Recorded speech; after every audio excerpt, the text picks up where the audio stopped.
আমি এই মুহূর্তে আছি আর্মি স্টেডিয়ামে এবং এখানে কিন্তু এই মুহূর্তে চলছে সেই বহুল প্রতীক্ষিত ইকোস অফ রেভলিউশন কনসার্ট, যে কনসার্টে রাহাত ফাতে আলী গান শুনতে উপস্থিত হয়েছেন হাজার হাজার দর্শক।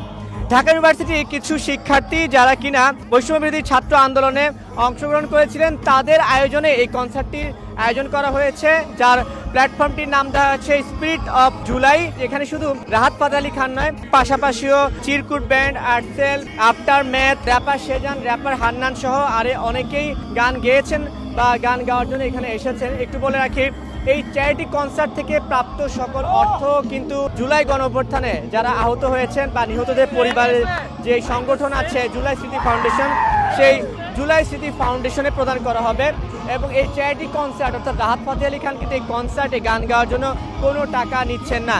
একই সঙ্গে কনসার্ট উপলক্ষে কিন্তু সব ধরনের শুল্ক করও মওকুফ করা হয়েছে এবং এই আর্মি স্টেডিয়ামে যে কনসার্টটি করা হচ্ছে সেই আর্মি স্টেডিয়াম থেকেও সেনাবাহিনী এই আর্মি স্টেডিয়ামে সব ধরনের ভাড়া মওকুফ করা হয়েছে। আজকে এই দিনটি উপলক্ষে কিন্তু রাজধানীর যানজট নিরসনেও ব্যাপক ব্যবস্থা নেওয়া হয়েছে।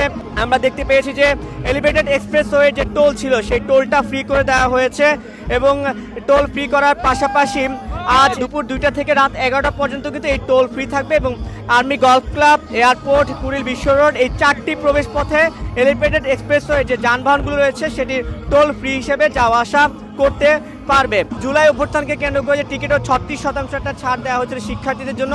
সব মিলিয়ে কিন্তু এখানে একটা জমজমাট আয়োজন চলছে। তো আর্মি স্টেডিয়াম থেকে এই ছিল আমার কাছে সর্বশেষ।